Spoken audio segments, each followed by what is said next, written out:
Jax's revenge domain. He said I was essentially a glorified dock supervisor with outdated protocols. That's what Preston Manning told me on a Tuesday morning in my own office. Well, it was my office for 17 years, his for about 10 weeks, but he was the one standing and I was the one being told to pack up, so I guess that made it his.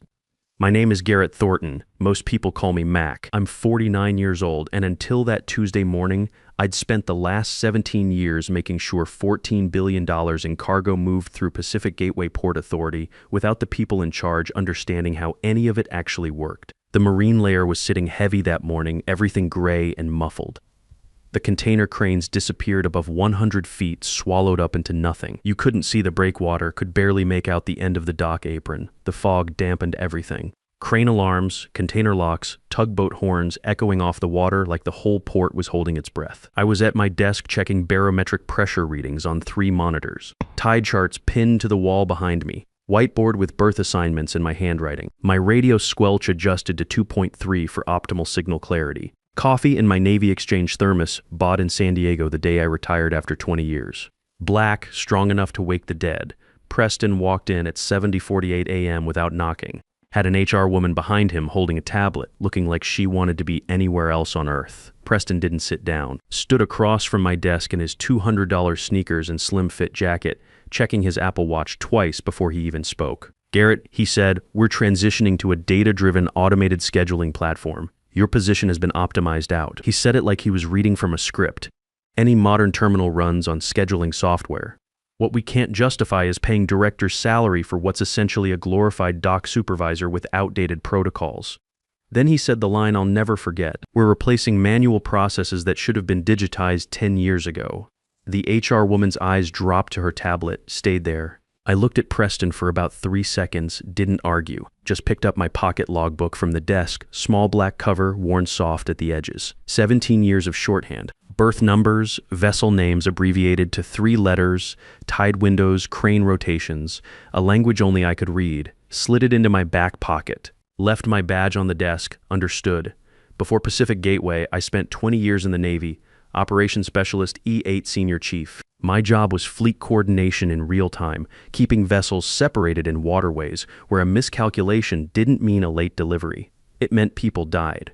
I did 2 deployments in the Persian Gulf, 1 tour through the Strait of Hormuz after USS Cole got hit in 2000. That bombing changed everything about how we think about port security. Most congested shipping channel on the planet, 12 miles wide. Margin for error measured in minutes and feet. I coordinated tankers and destroyers through that corridor knowing that one mistake could start a war. When I separated at 38, I brought those skills to civilian maritime work. Spent 4 years with various shipping contractors, learning the commercial side. Port security consulting after 9/11, maritime logistics for defense contractors, building the bridge between military precision and civilian operations.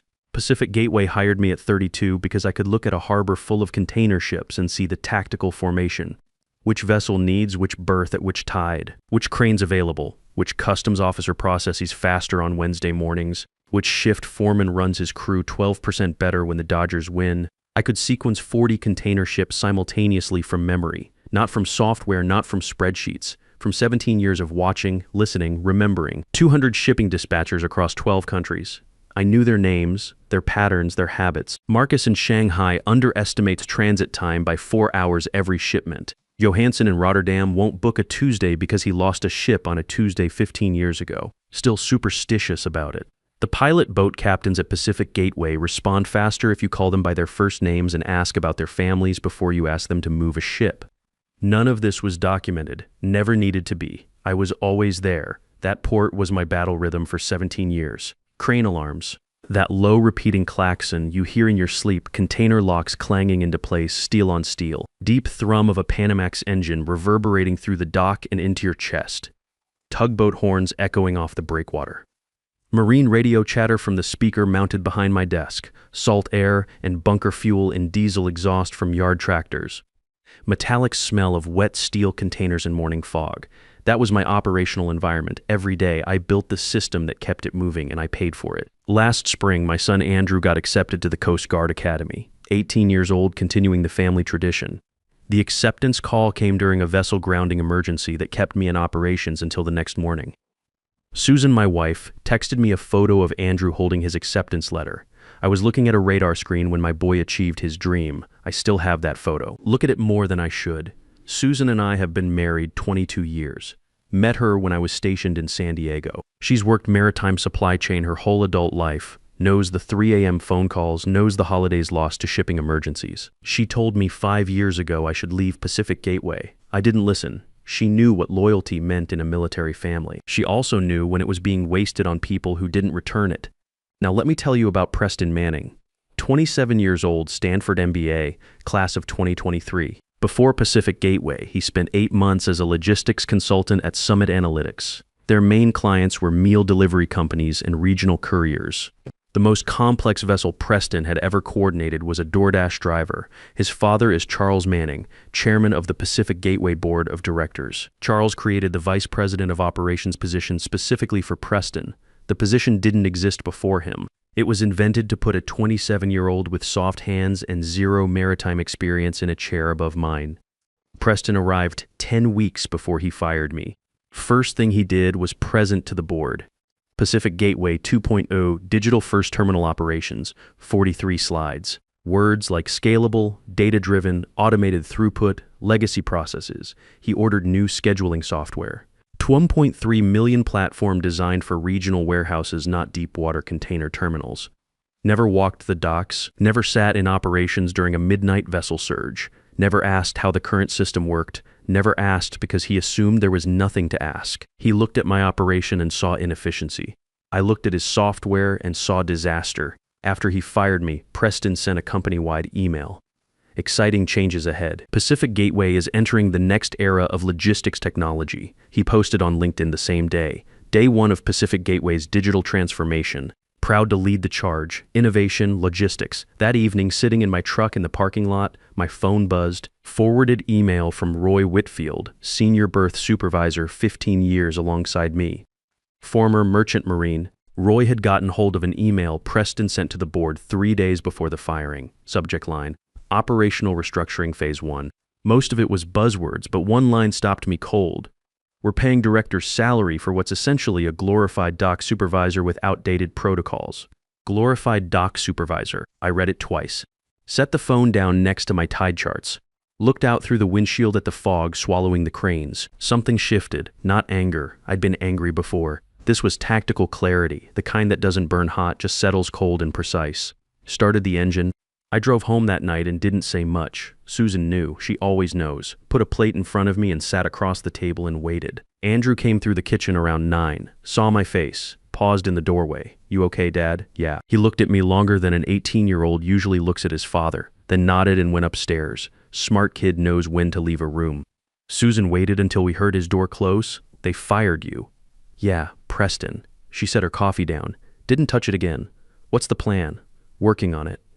Wednesday, I sat at the kitchen table with my logbook open. 17 years of shorthand, berth numbers, tide windows, crane assignments. To anyone else, it looked like hieroglyphics. To me, it was the nervous system of the third largest container terminal on the West Coast. Thursday morning, my phone rang. Paul Hernandez, executive director of the Port of Long Beach. 58 years old, former Navy captain, 24 years including Fleet Logistics Command in the Persian Gulf. Our paths crossed in the Navy. Different ships, same operational theater. For 6 years running, Paul had asked me the same question at the Pacific Maritime Conference. Same polite refusal every year. I liked Pacific Gateway. Thought loyalty was a two-way street. Paul didn't waste time. Mac, I've been asking you the same question for 6 years. Always got the same answer. This time I need different. He'd heard, of course he'd heard, maritime world on the West Coast is small. Everybody knows everybody. Chief Operations Officer, Port of Long Beach, full operational authority, no political appointees in your chain, $21 million over 5 years. You run the terminal. I handle the politics, $21 million.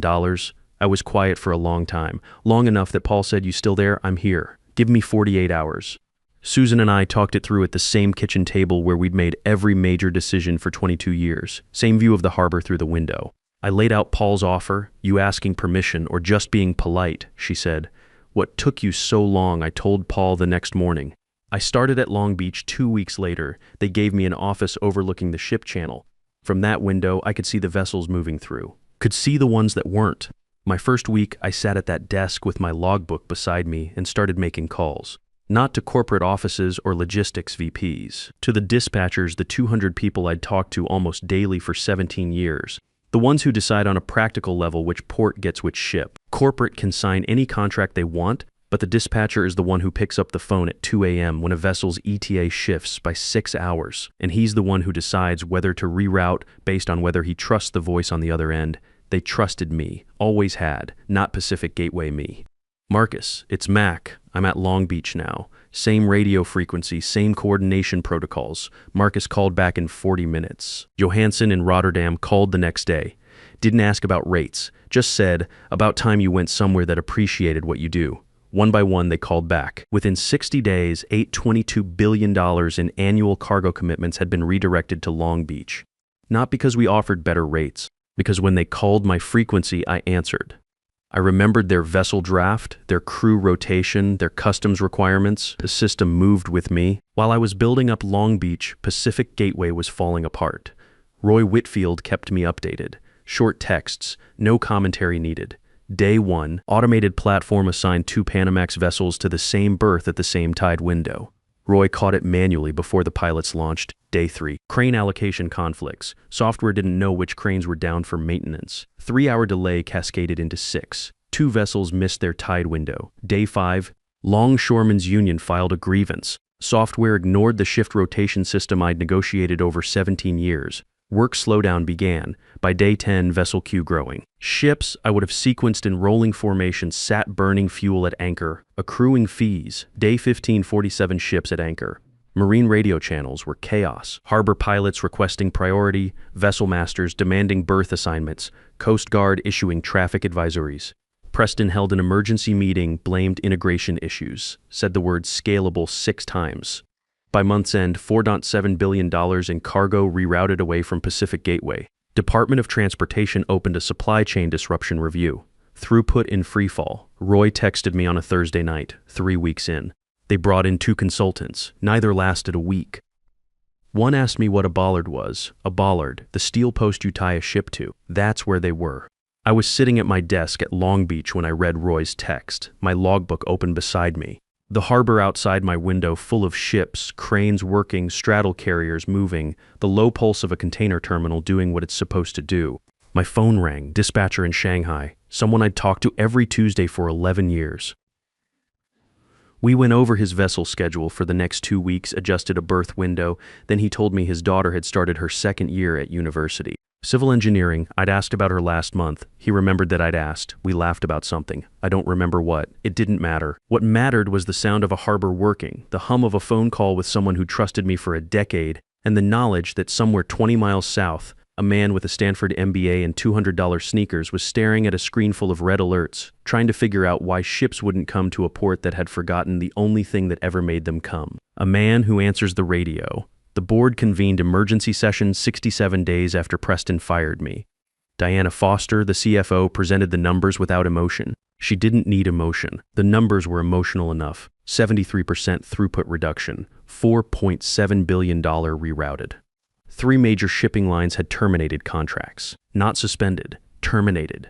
Pacific Gateway had dropped out of the top 3 West Coast terminal rankings for the first time in its history. Department of Transportation supply chain review had escalated to federal oversight proceedings. The board turned on Charles Manning. 7 commissioners who'd rubber-stamped Preston's position, who'd approved the $2.3 million software purchase. They looked at Charles and saw the man who'd handed his 27-year-old son the controls of a $14 billion operation. Charles didn't fight. He couldn't. Every decision that led to this moment had his fingerprints on it. Charles fired Preston that week. Quiet firing. No company email, no LinkedIn post. Preston cleaned out his office on a Friday afternoon. Roy watched from the dock, said he carried 1 small box, hadn't accumulated much in 10 weeks. 2 weeks later, Pacific Gateway was placed under federal oversight. Debt administrator arrived Monday morning, toured operations, reviewed the software, then called a meeting with remaining senior staff. His first question, who was running vessel coordination before the software? Everyone pointed at my empty chair. Administrator closed his notebook. So you fired your operating system and replaced it with a warehouse app. Understood. 14 months after I started at Long Beach, we surpassed Pacific Gateway's all-time peak throughput, not their current numbers. Their best year ever, with me running operations.